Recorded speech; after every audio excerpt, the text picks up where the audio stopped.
caminhando e cantando e seguindo a canção. Olá, sou Luiz Felipe e vamos continuar o nosso papo, a nossa conversa com o Robertinho sobre as eleições de 2014.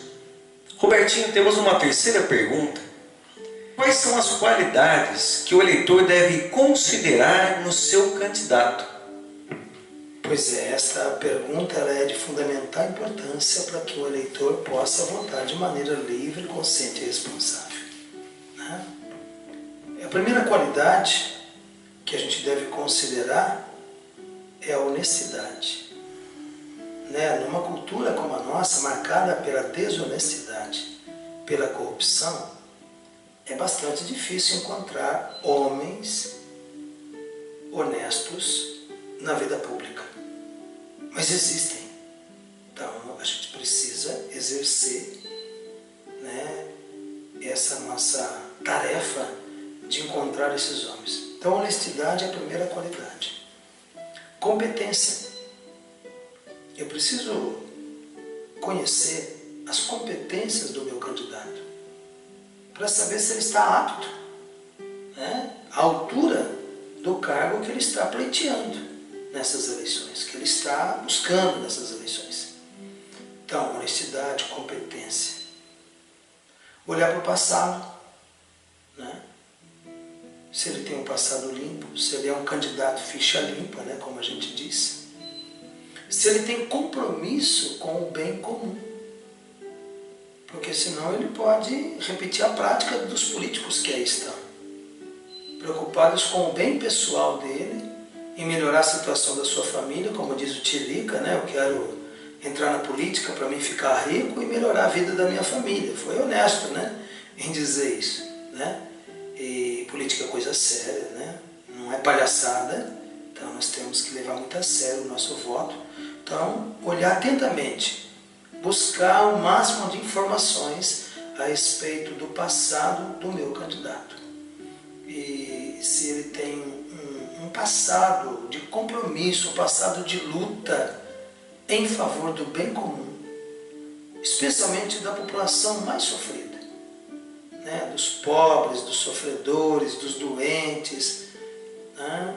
Se ele tem essa prática, esse passado, se ele é uma pessoa que tem uma vida íntegra e ele é competente para aquele cargo, essas qualidades certamente darão as condições para que ele possa ser eleito e exercer um bom mandato.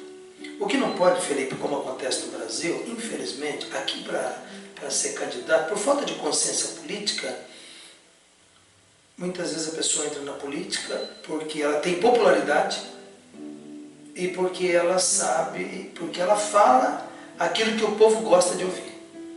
Então, por isso, até o humorista, né, entra na política, craque de futebol, cantor, né, ator de televisão, não tem vocação nenhuma para a vida pública. Né? Não tem vocação nenhuma para a vida pública. Entra, consegue se eleger, passa lá 1, 2, 3 mandatos, não apresenta nenhum projeto, e tem dificuldade até de aprovar os bons projetos, porque não tem competência e nem vocação para o cargo que ele... Mas infelizmente ele foi eleito porque tem popularidade, uma pessoa bastante vista pelos outros, né? E é o caso do Ratinho uma vez disse, né, na entrevista, falou, gente, o povo é tão bobo que votaram em mim para deputado federal porque eu era um cara popular e falo aquilo que o povo gosta de ouvir, né? Passei 4 anos em Brasília, não fiz nada, como a maioria não faz nada, disse ele, né? Recebi meu salário, engordei minha conta bancária. Ninguém perguntou para mim o que eu fiz para melhorar a saúde, a educação, as áreas mais necessárias, né, da sociedade. Infelizmente é assim. Então é preciso que o eleitor considere, leve muito a sério, né, as qualidades do seu candidato para que ele possa depositar a sua confiança e o seu voto realmente na pessoa que vai corresponder. Obrigado, Robertinho. Temos outra pergunta também para nos esclarecer, principalmente aqueles que estão nos assistindo. Tem políticos ligados à igreja que passam 4 anos e não conseguem apresentar e aprovar nenhum projeto para melhorar a educação, a saúde e a inclusão social, mas se reelegem na base de troca de favores com lideranças da igreja. Como podemos mudar essa prática? Ufa, essa é uma questão que demanda bastante tempo. É algo que me incomoda muito dentro da igreja.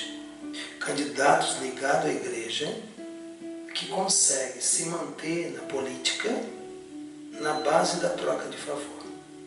A gente vai olhar a vida desses candidatos, por exemplo, os projetos que eles apresentaram de lei, a maioria deles não passa de utilidade pública, titularidade, denominação de praça, de rua, de estabelecimento, títulos que deram a pessoas que eles quiseram homenagear. Nada. Você não encontra projetos consistentes, viáveis na área de educação, na área de saúde, na área de profissionalização, de geração de emprego, geração de renda, né?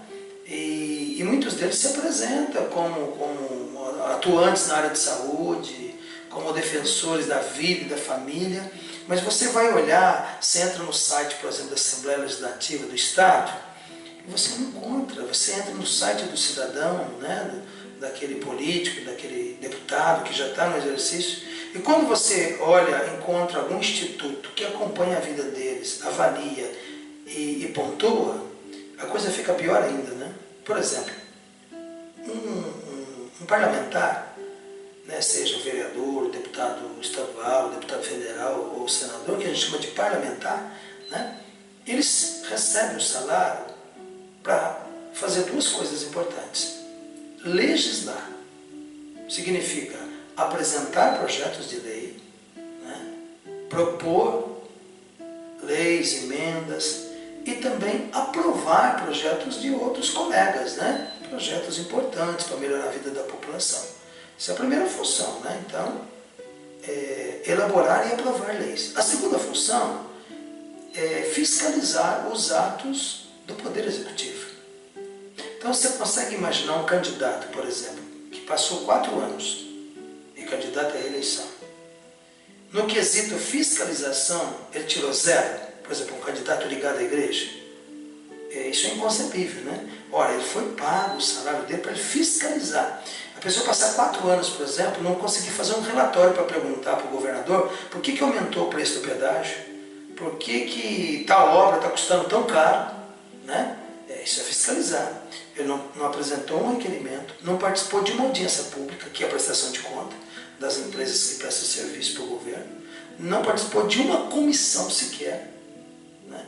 E chega nas eleições seguintes, ele consegue reeleger na base da troca de favor. Como é que funciona isso? Os parlamentares têm direito a um valor em emenda orçamentária, né?